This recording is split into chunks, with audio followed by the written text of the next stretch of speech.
Okay, so tell me a little bit about the CAPAA. How did it get started? So, my name is Toshiko Hasegawa. I am Executive Director of the Washington State Commission on Asian Pacific American Affairs, also lovingly referred to as CAPA. CAPA is a agency at the state of Washington whose mission is to improve the lives of Asian, Native Hawaiian, and Pacific Islander Washingtonians across the entire state.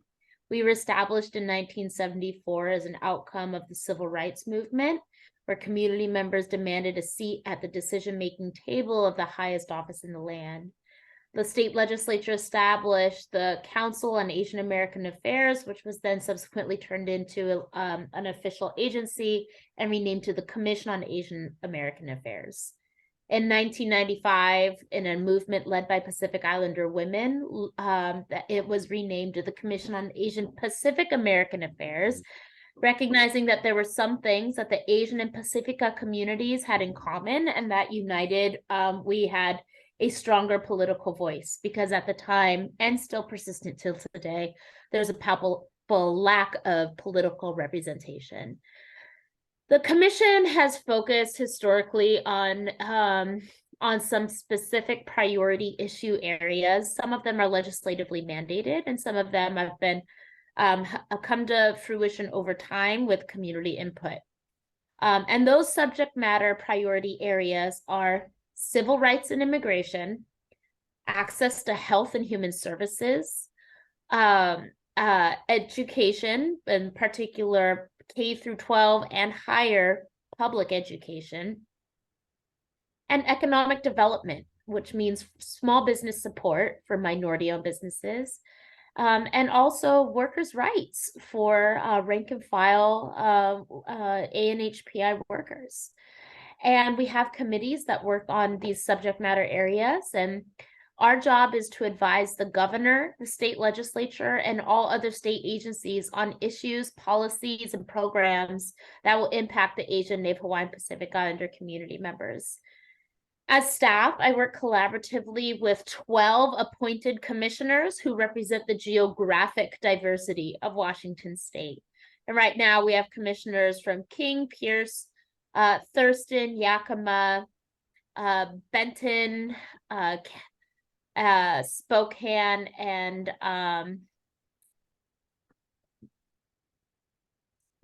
counties.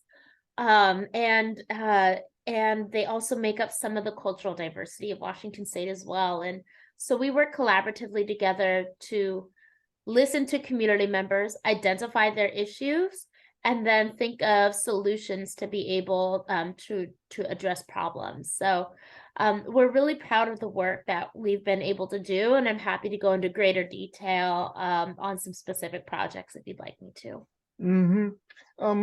You were jumping into my next question is like, what kinds of services do you provide? Because like you guys do a lot of different things. We're interested in a lot of different subject matter areas. You know, we do not do direct service, so it's not as if we have caseloads, right, and do like intake. What we have is a constituency, and we help people navigate state government and opportunities at the state of Washington, and we're intended to be a bridge to help people to get to where they need to go and give them political empowerment to see the changes that they'd like to see happen. That being said, we have recently been given the authority to be able to lobby the state legislature. That means that we're able to have our own legislative priorities and advocate for advancing bills into laws at the state level. And we follow some of the community priorities too, and are able to help advise people on how to navigate the legislative process. And in the interim, that we help people be able to communicate with the governor's office, their elected representatives, and all the different state agencies. Part of what the state leans on us to do is provide voice and representation upon different bodies of work. So at the state level, they work on all kinds of different issues that impact our daily lives. But we find that people with our experiences and expertise aren't always represented in the conversation. And we recognize that representation matters when you're making decisions. And so there are a number of state committees, work groups, and task forces that are established by the legislature or the governor that are supposed to work on specific issues, whether it has to do with education and social emotional learning or ethnic studies or safety in public schools, or whether it has to do with health and human services, such as suicide prevention or access to abortion care. These are all areas where they look to CAPAA to identify somebody at the public at large to appoint and represent our perspectives. And so that's part of what we do. Is the expertise doesn't always live with us directly, but that expertise does live in the public at large. So we appoint people to represent us in some of these state official work groups and task forces as well. And the other thing that we do is we're a resource. That's how we like everyone to think of us. We like the public and all the state agencies to think of us as a resource. The best thing that we can do is have the best, most accurate and up-to-date information available. And so each year we conduct a needs assessment. Most recently, we used our needs assessment funds to conduct a demographical analysis of Asian, Native Hawaiian, Pacific Islander Washingtonians. We used Census 2020 data, and we supplemented it with 2020 American Community Survey data to get into the most disaggregated, accurate snapshot of who our community members are, where we are, what languages we speak, how much we make, and then the disparities between subgroups, including by gender, and as compared to our white and male counterparts. We look at education disparities and achievement outcomes. And we're able to look at English language, not just the commonly spoken languages, but also English proficiencies that we know where translation needs are and should be met. So having information and serving as a resource to members of the public and partners at the state is one of the most important things that we're able to do. Mm-hmm. My next question is, how do you include the AAPI community in all aspects that you mentioned? Because in the beginning you talked about you guys focus on education, business, environment, a whole host of things. So my question is, how do you include the AAPI community in those aspects? What sorts of approaches, if you will, do you guys use to do that, to make that happen? I think that one of the most important things that you do is not what you do, but how you do it. Particularly when we're talking about being culturally accessible and responsive to diverse community members. And so, the commission has long, I think, been a trusted entity that others in the state lean on how to do meaningful engagement to make sure that Asian, Native Hawaiian, Pacific Islander voices are meaningfully represented in conversations and decision making. And one thing that it requires is cultural humility. And that's understanding that just because it's our cultural norm in America or at the state doesn't mean that it's necessarily normative behavior for other people from different walks of life, and that itself is a barrier. There are some people who are actually adverse to even engaging with government because of inherent distrust that they have with public officials or people in power because of their experiences in their country of origin, where people in power were actually the people who sought to do them harm. And so these are all barriers to engagement that we have to be able to understand so we can have strategies to overcome them. And that cultural humility means that sometimes we're not the best people to do the work. We have to lean on trusted messengers at the state of, in community gatekeepers, right? So we're not talking about grassroots, we're talking about grass tops leaders who can help open doors and help push out information from government and get it to the grassroots. We have to work through those grass tops leaders. And so organizational partnerships with nonprofits and community-based organizations, with community leaders, being humble and asking for guidance for us to be able to improve our practices, meeting people where they're at instead of asking them to come with us, creating virtual forums, but also providing for meaningful translation interpretation services, asking the state for resources to be able to meet those sorts of needs. And we were able to really identify strategies that historically have worked for us and that we've actually codified as best practices. In the link in the chat for you, I'm going to leave a link to our strategic plan. And our strategic plan has a section called Pillars of Engagement. And pillars of engagement are so important because this is, again, not what we're doing, but how we're committed to doing it.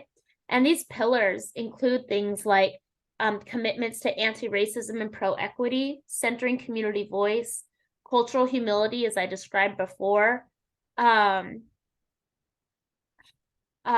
a resource, the role of those work groups, committees, and task forces, acting as a liaison between our community members and the state, communication strategies online through a newsletter, through our website, through social media, and also letting data tell its own story, which means that we have to be better at collecting data.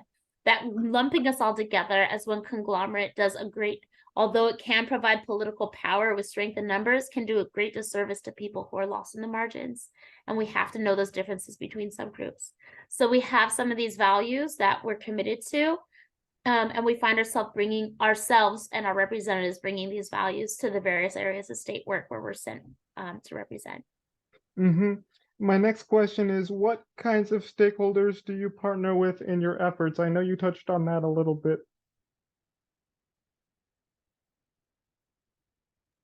Sorry, To I was to muted for a second, so sorry. Yeah, I was asking like what kinds of stakeholders do you partner with in your efforts to like get to really represent the AAPI community? So we have micro communities too, which are people who have experienced erasure from a lot of conversations because they're considered quote unquote statistically insignificant. But the Asian, Native Hawaiian, Pacific Islander community is one of the hardest to do meaningful outreach and engagement to because of its tremendous diversity. We come from over 40 different countries across the world. We speak more than 100 languages in over 1,000 different dialects. So somebody who is Japanese American cannot speak on behalf of all Asian people, much less Asian and Pacifica peoples, because it's just not it's not a monolith. We're not all the same. And so that's really the $1 million question is how do you get people voice and visibility, political autonomy and empowerment when they're considered quote unquote statistically insignificant. And so that really is hard, but we do that by stakeholdering with community-based organizations, community leaders, by leaning into the opportunities and the need to translate, by collecting better data, by creating more forums for people to engage from across the state, right, if they want to.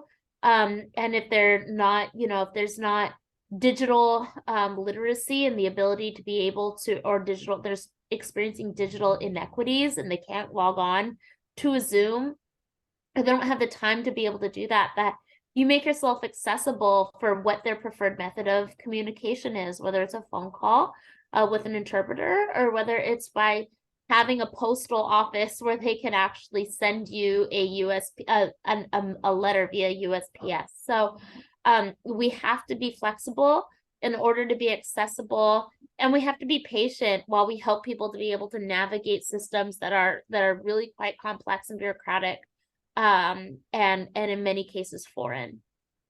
Mm-hmm. My last question is, how can CAPAA, be a catalyst for change and make sure that the, AAPI community is represented fully, not just in our state, in our city, but also in our society? CAPAA can be a catalyst for change by being a conduit and helping amplify the voices of people who have historically been left out of the conversation. And that means by appointing people who represent underrepresented communities. That means leaning into conversations, even though it might be politically uncomfortable or tense. And that means like unapologetically speaking from our experiences, right? We our community members need to have their needs met. So many people are still not experiencing fairness in their access to services and opportunities. And so I think there's, you know, there's the responsibility of the agency to be that catalyst, to be that empowerment behind community will. And I think as long as we take our cues from the people and we provide support for that, then we're able to better live our mission of improving the lives of all of our community members in Washington State. Cool.